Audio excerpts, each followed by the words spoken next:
Eu quero partilhar com vocês agora a palavra de Deus e convido você para abrir sua Bíblia comigo no Salmo 127 e 128. Esses dois salmos, segundo os estudiosos, embora não conste no texto bíblico o nome do escritor, mas são atribuídos, até numa espécie de consenso quase unânime, a Salomão. E esses dois salmos, na verdade, devem ser lidos em sequência, porque eles tratam do mesmo assunto sequenciadamente. Então eu vou ler esses dois salmos, e depois você deixa a sua Bíblia aberta comigo, por favor, para acompanhar a exposição. Se o Senhor não edificar a casa, em vão trabalham os que edificam. Se o Senhor não guardar a cidade, em vão vigia a sentinela. Inútil vos será levantar de madrugada, repousar tarde, comer o pão que penosamente granjeastes aos seus amados, ele os dá ou o dá enquanto dormem. Herança do Senhor são os filhos, o fruto do ventre, seu galardão. Como flechas na mão do guerreiro, assim os filhos da mocidade. Feliz o homem que enche deles a sua aljava, não será envergonhado quando pleitear com os inimigos à porta. Bem-aventurado aquele que teme ao Senhor e anda nos seus caminhos. Do trabalho de tuas mãos comerás, feliz serás, e tudo te irá bem. Tua esposa no interior de tua casa será como a videira frutífera, teus filhos como rebentos da oliveira à roda da tua mesa. Eis como será abençoado o homem que teme ao Senhor.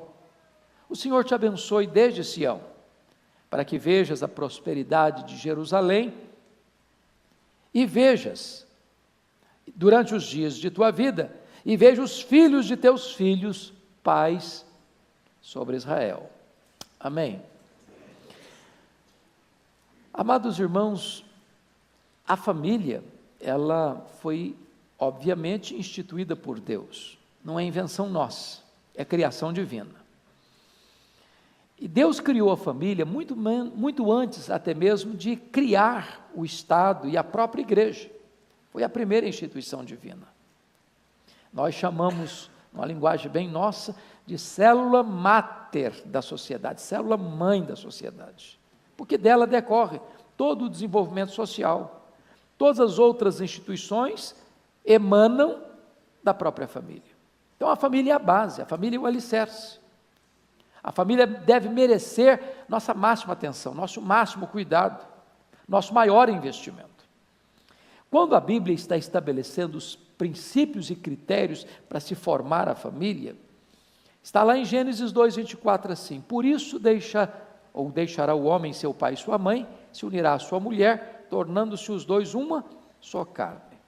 E aí tem três pilares que devem sustentar a família. Primeiro pilar é que casamento é a união de um homem com uma mulher.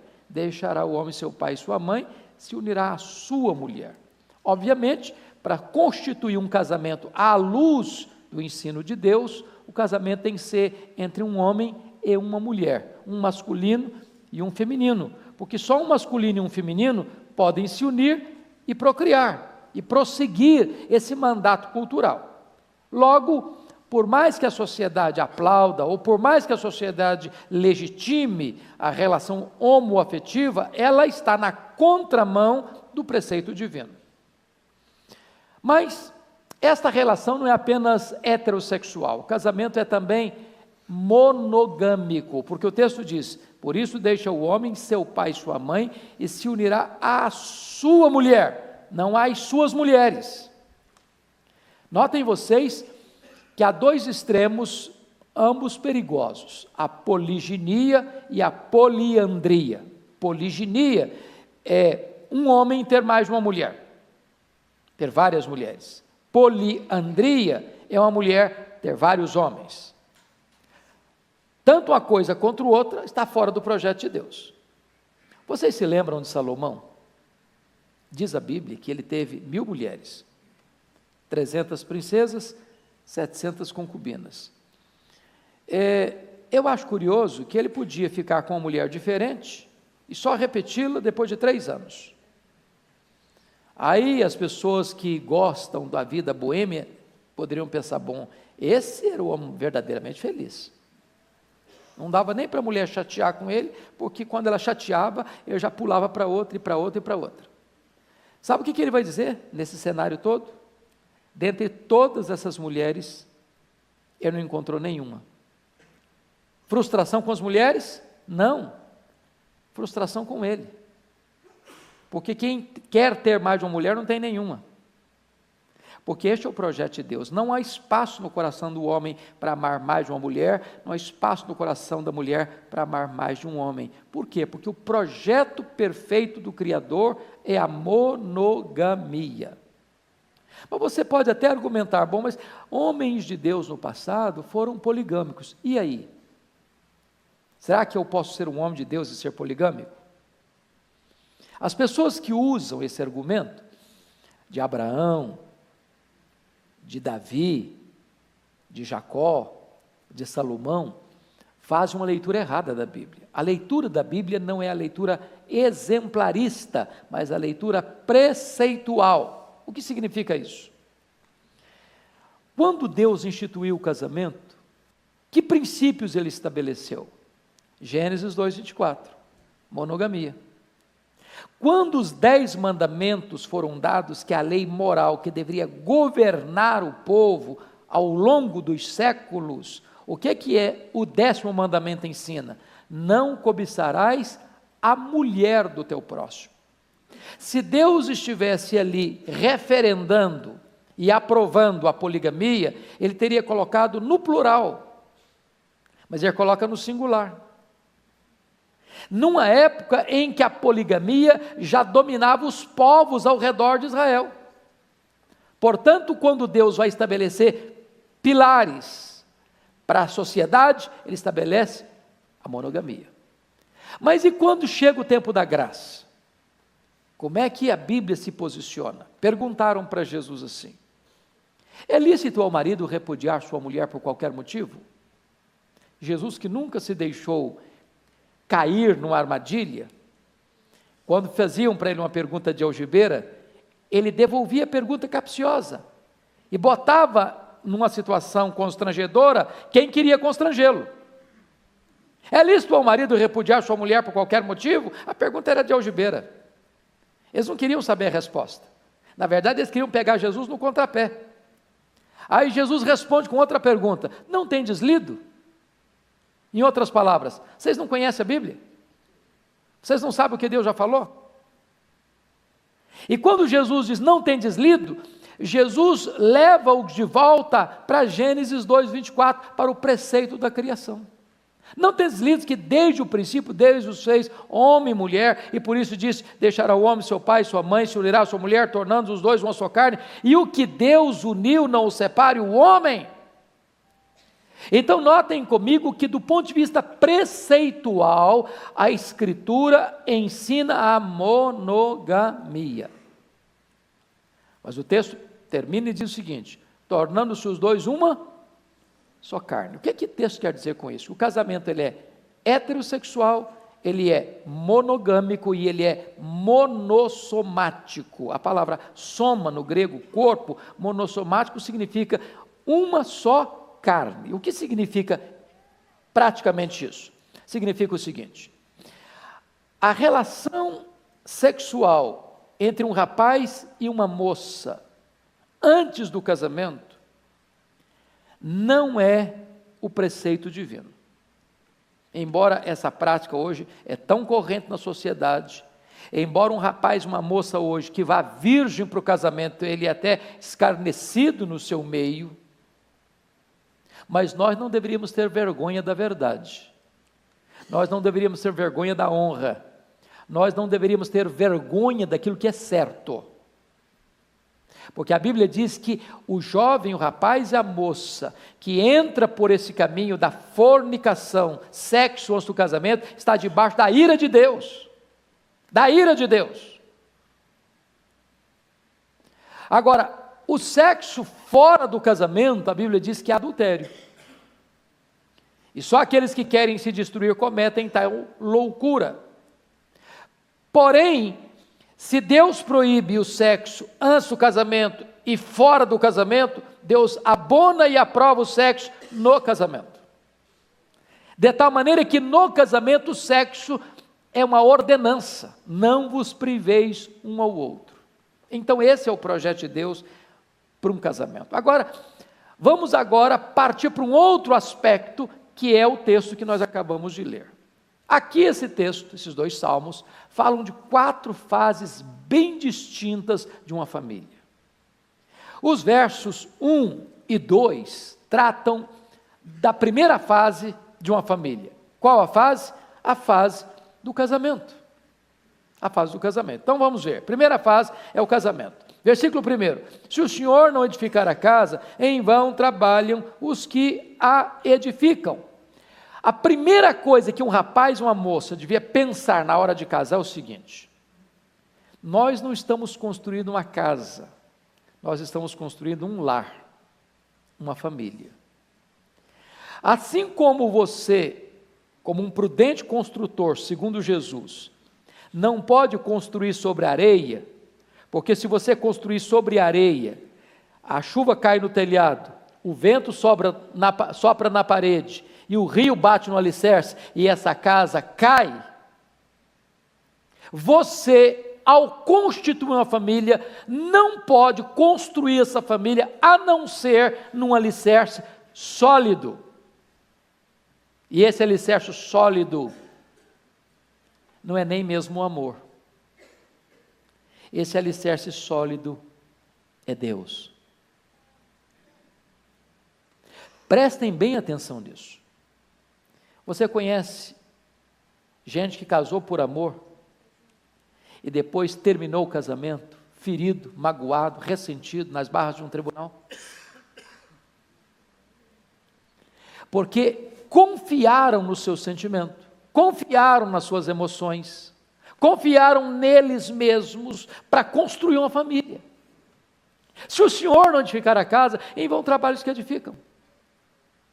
Então, se eu estou falando para rapaz e moça aqui, se eu estou falando para pais de rapazes e moças aqui, vamos entender isso. A primeira necessidade que nós precisamos ter para começar uma família é construí-la sobre o próprio Deus, porque se Deus não edificar, você vai edificar em vão.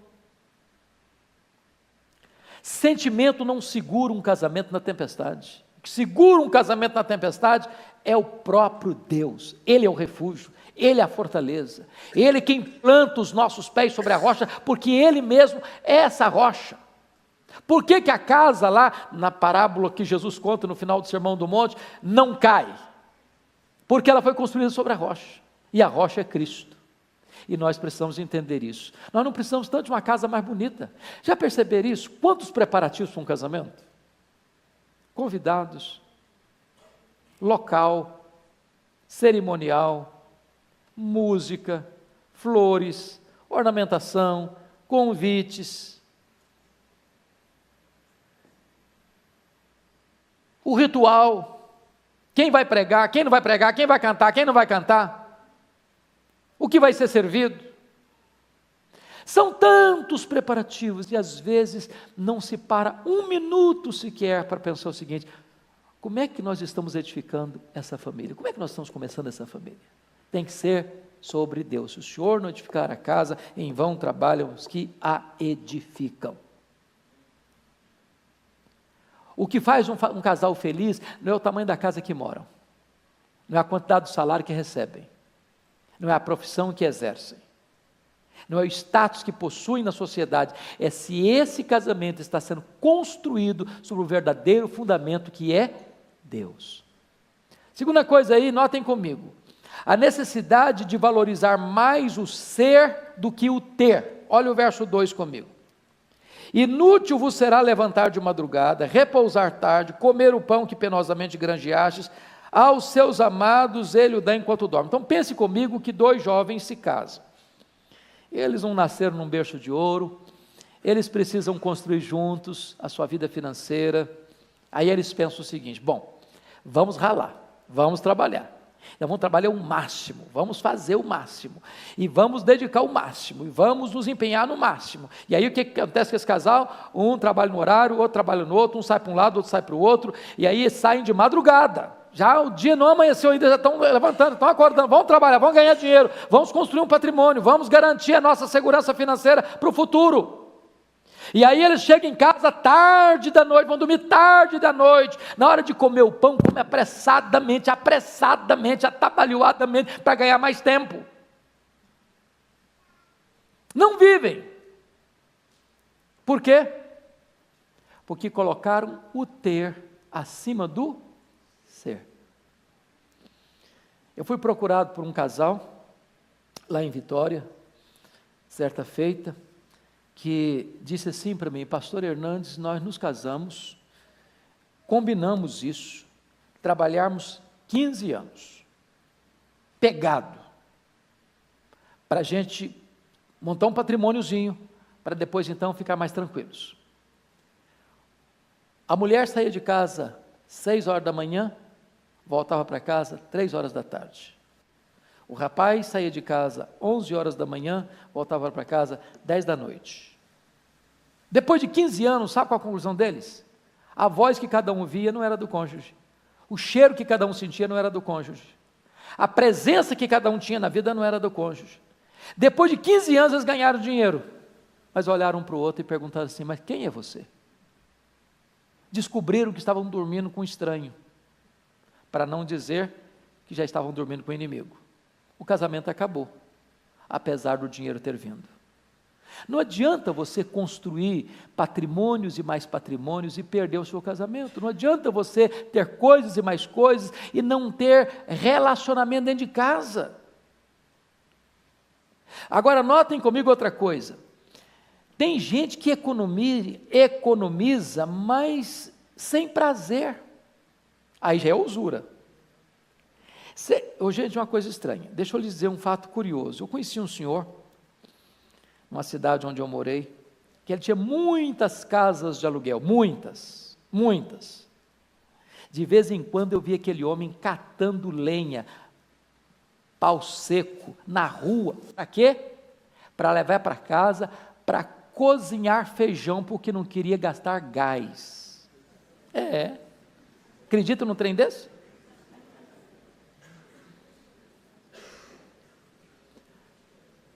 Eu conheço pessoas que são ricas, têm muito dinheiro guardado e vivem na miséria.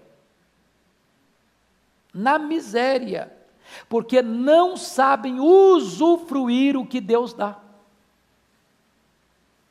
Não faz uma viagem, não vai num restaurante, não compra uma boa roupa, a casa é deixada à míngua. Sabe o que acontece com essas pessoas? Elas não vão sofrer. Quem nunca ralou, nunca trabalhou é que vai usufruir. Porque não entenderam um princípio: quando Deus dá fruto do seu trabalho, você pode e deve desfrutar desta bênção de Deus. Eu não estou falando de esbanjar, eu não estou falando de você ser egoísta, eu não estou falando de você ser avarento, eu não estou falando de você viver só para você. Diz a Bíblia lá de Nabal, que ele tinha muitas reses, e quando Davi pediu para ele uma ajuda: não, mas eu vou dar nada, eu vou matar minhas reses para dar para você, tudo isso aqui que é meu é para mim. Não estou falando de avareza, eu estou falando de você usufruir gostosamente aquilo que Deus lhe dá como fruto do seu trabalho. Agora notem uma coisa no versículo 2: aos seus amados ele o dá em que horas? Enquanto dormem.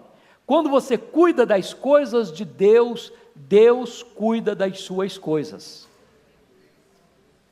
Quando você busca em primeiro lugar o reino de Deus e a sua justiça, as demais coisas vão ser acrescentadas. Então você precisa entender prioridades.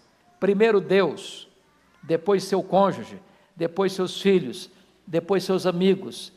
Pessoas vêm antes de coisas, porque a sociedade inverteu tudo isso. A sociedade se esquece de Deus, ama as coisas e usa as pessoas. Quando nós deveríamos adorar a Deus, amar as pessoas e usar as coisas. Aos seus amados, Ele o dá enquanto dorme. Então essa é a primeira fase da família, o casamento. Vamos para a segunda fase. A segunda fase é a chegada dos filhos. Olha aí comigo dos versos 3, 4 e 5. Então, olha aí o versículo 3. Herança do Senhor são os filhos, o fruto do ventre do seu galardão. A primeira coisa é que os pais devem ver os filhos como herança de Deus. Agora, vamos pensar em herança. Herança não é alguma coisa que você trabalha para ter, não é verdade? Trabalhei para ter, não. Herança recebe.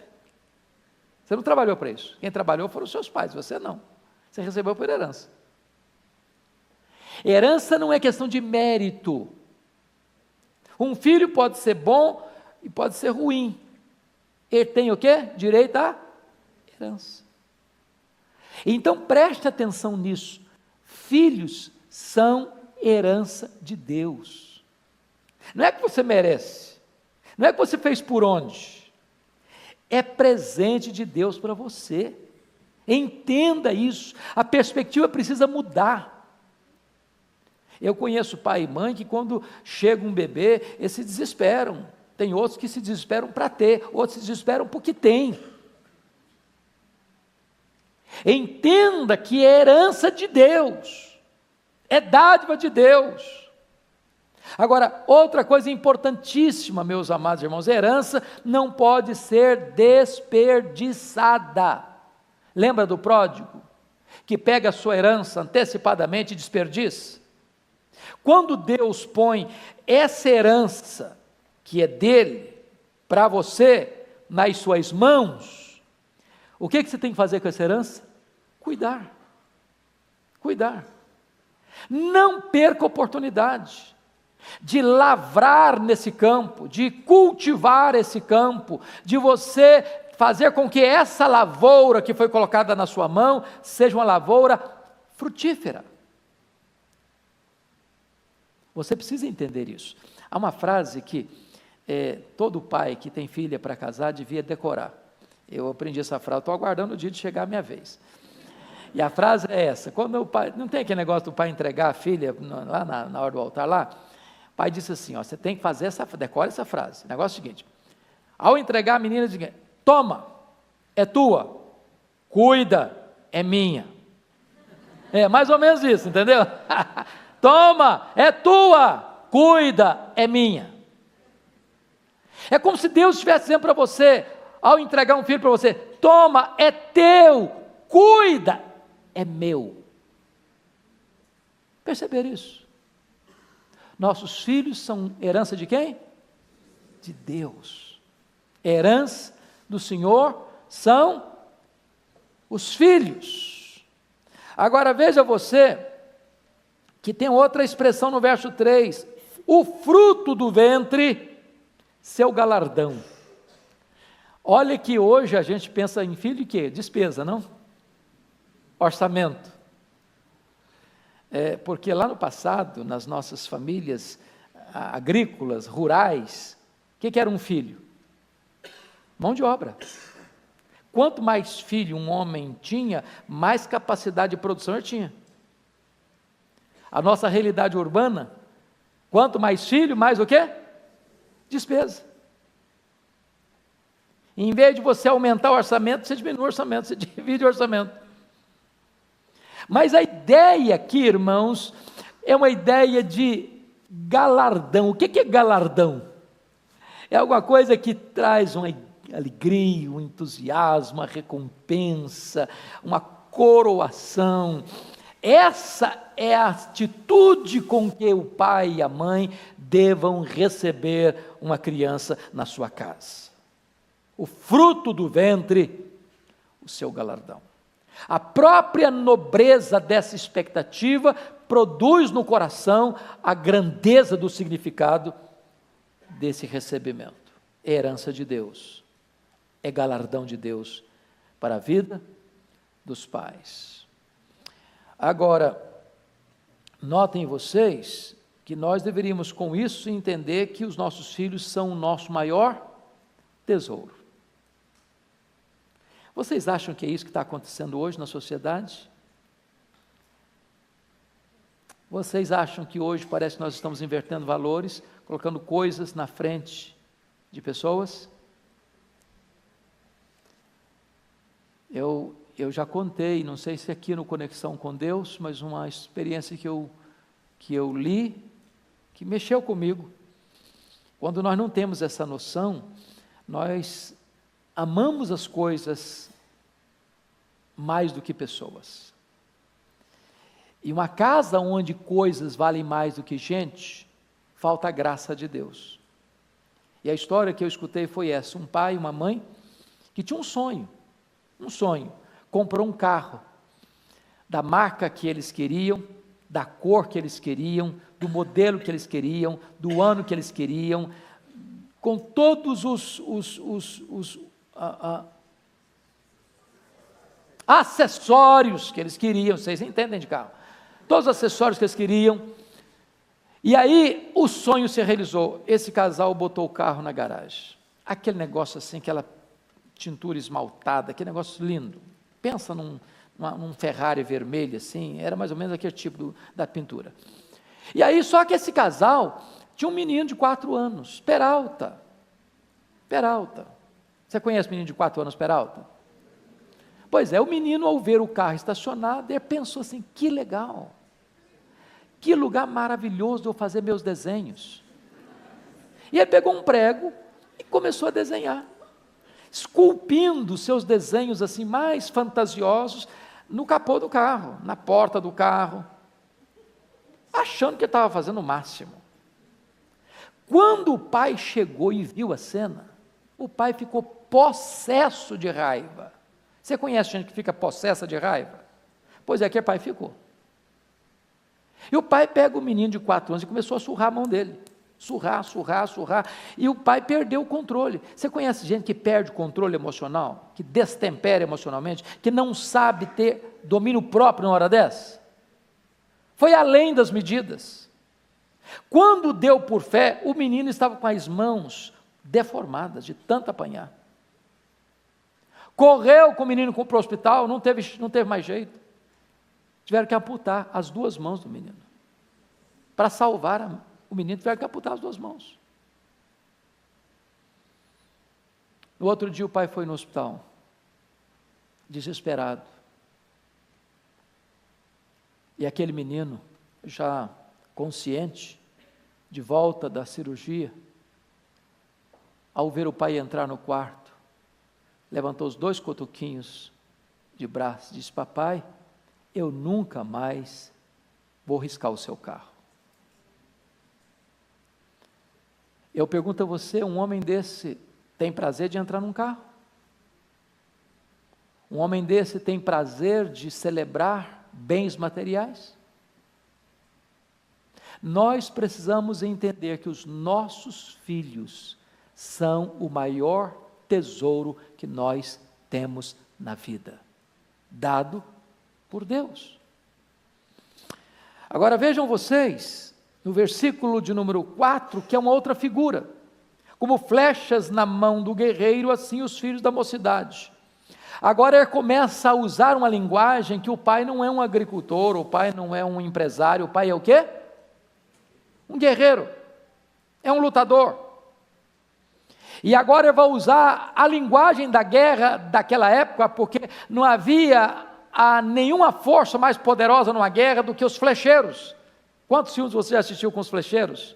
Você está do lado de cá, o inimigo está do lado de lá, tem um vale no meio, e daqui se lança flechas, às vezes cheias de fogo. Só que a flecha tem 3 significados. Primeiro, todo guerreiro precisa carregar suas flechas. Todo guerreiro. Nas costas. Pai e mãe carrega filho. No coração, a mãe no ventre, depois no bolso, depois nos braços, a vida inteira na mente e no coração. Não dá para gerar e deixar para lá. No momento em que você tem filhos, você fica aliançado para a vida. Algumas pessoas dizem, bateu asas do ninho e acabou meu compromisso. Acabou nada. Acabou nada. Eu pergunto aqui, pai e mãe que têm filhos casados, se eles não preocupam mais com os filhos, se eles não estão mais ligados aos filhos, se eles não se envolvem mais com os filhos. Envolve do mesmo jeito. É uma relação, pode ter saído do ninho do ponto de vista da independência financeira, da independência emocional, mas você continua completamente ligado. O que diz respeito a um filho seu, diz respeito a você. Mas a segunda coisa de um flecheiro, de um guerreiro, é que ele não desperdiça suas flechas, ele lança suas flechas para um alvo específico. Em outras palavras, meus amados irmãos, nós não criamos filhos para nós criamos filhos para Deus e para a vida. Nós lançamos os nossos filhos. Não é bom, não é saudável criar um clã. Sabe o que é um clã? Filho casa, faz um puxadinho na casa. Aí outro filho casa, faz outro puxadinho na casa. Não tem jeito de fazer o puxadinho para os lados, levanta mais um andar. E aí vira uma confusão. Sabe por que vira uma confusão? Se a nora sua brigar com seu filho perto de você, você fica com raiva da nora. Só que a nora brigou com o seu filho, que é o marido dela, daqui a meia hora os dois estão legal de novo. Tudo resolvido, com a nora, com a sogra não, com o sogro não. Quem casa, quer casa e precisa de casa. É melhor você morar numa tapera do que morar numa mansão com seus pais depois de casado. Aluga uma meia água. 2 quartos, 1 quarto só, não tem problema, mas você precisa ter o seu cantinho, porque os pais precisam lançar a flecha. Mas em terceiro lugar, nenhum guerreiro desperdiça a flecha, ele lança a flecha no alvo certo. Então pais crentes criam filhos para a glória de Deus, pais crentes criam filhos com princípios de Deus. É bem verdade que um filho ou uma filha pode não querer seguir essa orientação, pode resistir a essa orientação, mas isso não isenta você da responsabilidade de continuar insistindo, ensinando na linguagem bíblica e inculcando, botando na cuca deles. Isso dá trabalho, mas lança a sua flecha. O texto conclui dizendo que feliz o homem que enche deles a sua aljava, não será envergonhado quando pleitear com os inimigos à porta. Sabe o que significa isso? Diz os entendidos que quando os nossos filhos são pequenos, eles choram para ficar conosco. Quando eles crescem, nós choramos para ficar com eles. Se você não plantar hoje, você não colhe amanhã. Olha o princípio de Deus. No começo, você protege seus filhos. No final, seus filhos protegem você. Esse é o projeto de Deus. Quando os seus filhos são tenros, às vezes sem capacidade de se protegerem, cabe a você, pai, cabe a você, mãe, protegê-los. Mas depois, suas forças vão se acabando, e eles vão se fortalecendo, e amanhã quem vai defender você são os seus filhos. Esse é o projeto de Deus. Essa é a ideia de Deus de família. Mas vamos para a terceira fase. Olha comigo aí. A terceira fase é a fase dos filhos grandes. Salmo 128, versos de 1 a 4. Confira aí comigo. Sabe o que eu acho lindo? Como é que esse casamento começou? Com Deus. Se o Senhor não edificar a casa, em vão trabalhos que edifica. Começou o quê? Com Deus. Deus é o alicerce. Deus é o construtor. Deus é o edificador. Como é que essa família está depois que os filhos crescem? Olha o verso primeiro. Bem-aventurado aquele que teme ao Senhor e anda nos seus caminhos. Quem começa bem, continua bem. Quem começou no caminho certo, continua no caminho certo. É por isso que os casamentos mistos são tão perigosos. São tão perigosos. Porque quando o começo já é duvidoso, quando o começo já é conflituoso, quando não há consonância de pensamento, de fé, de valores, começa errado. A possibilidade de errado é muito grande. Eu gosto muito de um livro do Jaime Kemp, quando ele diz o seguinte: estatisticamente falando, 75% dos casamentos mistos dão errado. Não quer dizer que dois crentes casando não dá errado, não. Às vezes dá também. Porque não basta só casar, é preciso manter o casamento.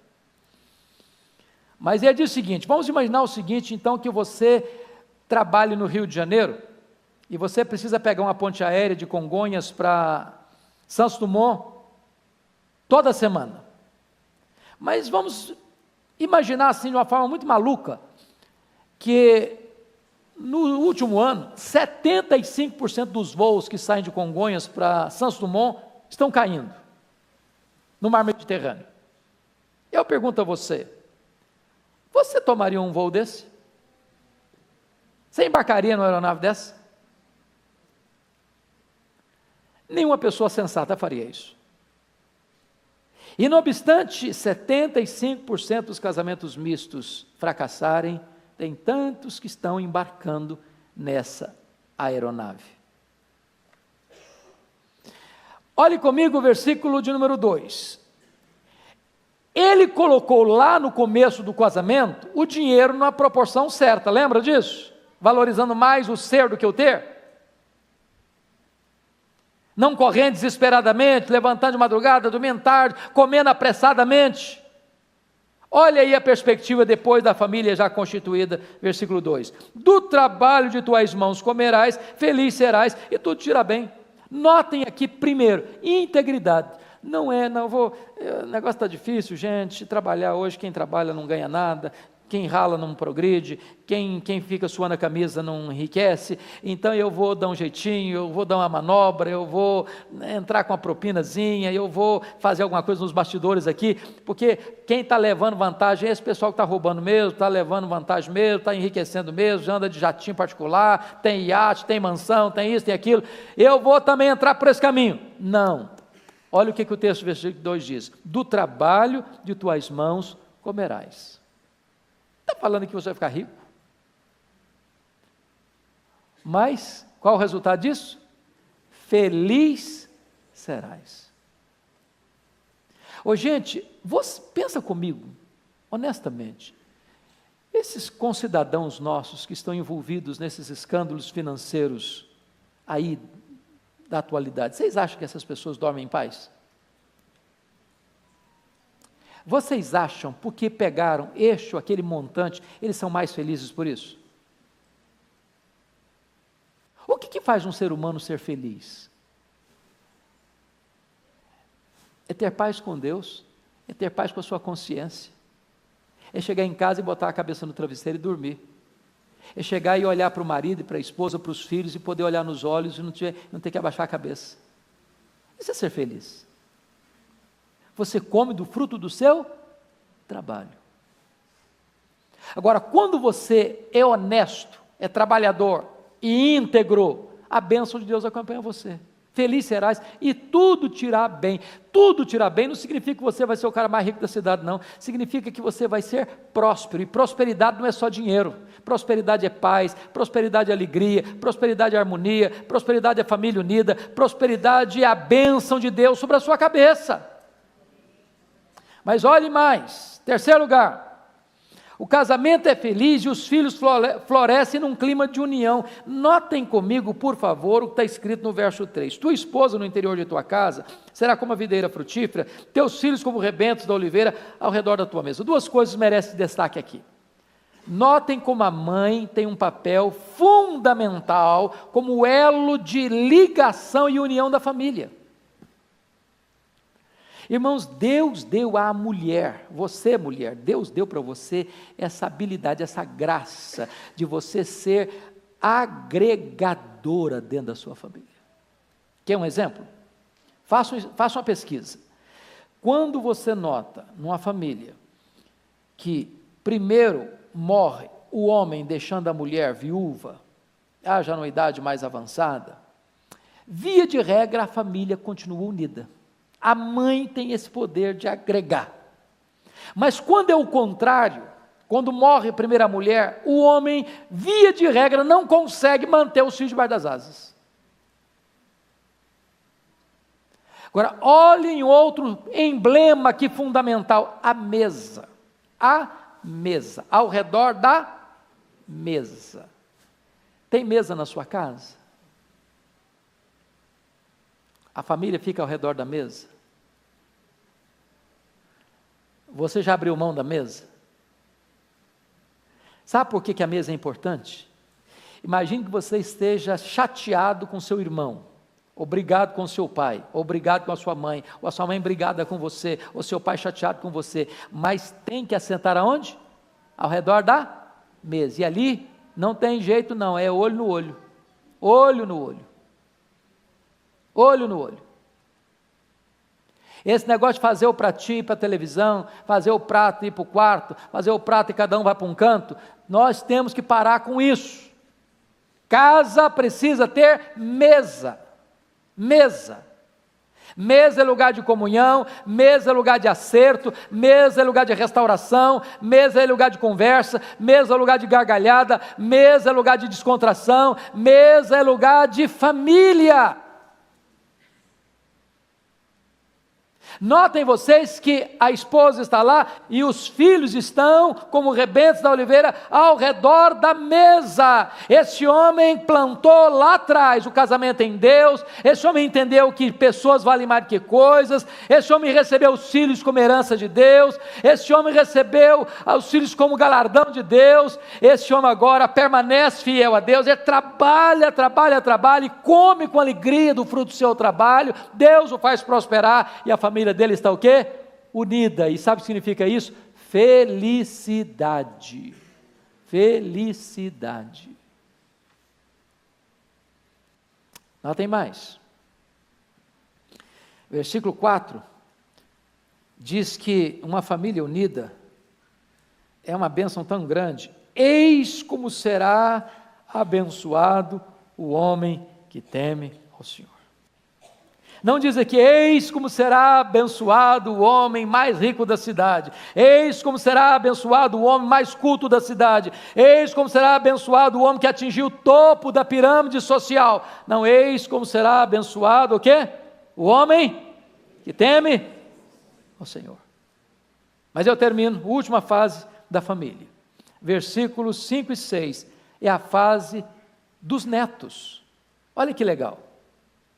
Ele vai do casamento a quê? A velhice. Do começo ao fim da jornada. Olha comigo, por favor, o versículo 5. O Senhor te abençoe desde Sião, para que vejas a prosperidade de Jerusalém durante os dias de tua vida.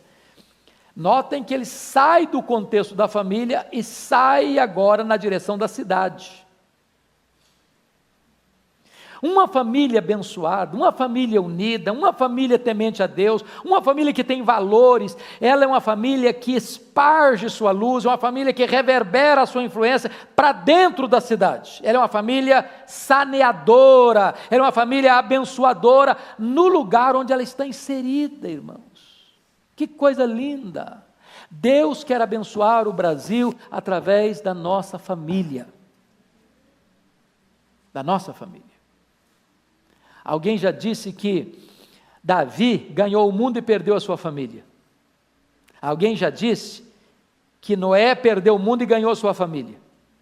Mas quem sabe o projeto de Deus é que nós alcancemos o mundo através da nossa família.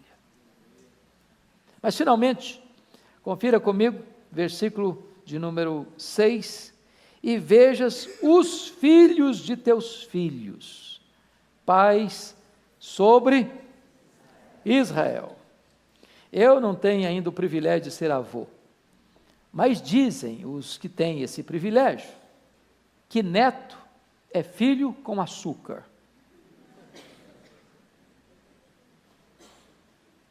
Os pais mais bravos amansaram.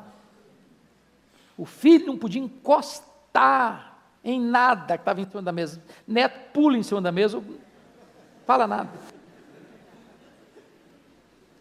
O melhor conceito de avô que eu já encontrei até hoje é esse: avô é um burro bravo, que o filho amansou para o neto montar. Avô é um burro bravo, que o filho amansou para o neto montar. Dá a impressão que é isso mesmo. Eu vou esperar chegar lá para eu ver se essa teoria é verdadeira. Mas que privilégio, né? Você poder ver os filhos, e agora ver os filhos dos filhos. Tem uns que são mais abençoados que ver os filhos dos filhos, dos filhos. A minha irmã já é bisavó, você acredita no negócio desse? Nem avô, só ela é bisa. Então é um privilégio você ver a sua descendência se perpetuando na terra. Agora, talvez você possa dizer, pastor, mas eu não tenho filhos. E como é que fica a minha vida? Bom, tem pais que são pais adotivos. E eu gosto muito da ideia da adoção, porque Deus é um Deus pai adotivo, né? Ele nos adotou. Depois Ele nos gerou, pelo Espírito Santo. Mas sabe qual é a diferença, às vezes, de um pai natural, uma mãe natural, para um pai e uma mãe adotivos? Que um filho natural pode vir sem planejamento. Concordam comigo? Conhece pai e mãe que não estava planejando e chegou o menino? Chegou a menina? Não tem filho adotivo sem planejamento. Não tem. Todo filho adotivo, ele é escolhido deliberadamente, propositadamente. É uma escolha de amor. Ninguém conscientemente diz, eu vou adotar um filho para arrebentar com ele. Eu vou adotar um menino porque eu quero descarregar minha ira em alguém, então eu preciso adotar um para ter motivo para descarregar. Ninguém faz isso, só sou um insano. Mas vamos imaginar que você hoje não sou nem pai natural, nem mãe natural, nem pai adotivo, nem filho adotivo. Você pode ter muitos filhos, o quê? Espirituais. Você pode gerar filhos espirituais. Cuidar deles. Não foi assim que Paulo chamou Timóteo? Meu filho. Meu filho. Então, amados, que Deus nos ajude a investir na nossa família. Que Deus nos dê graça para que a nossa família seja um cenário de vida.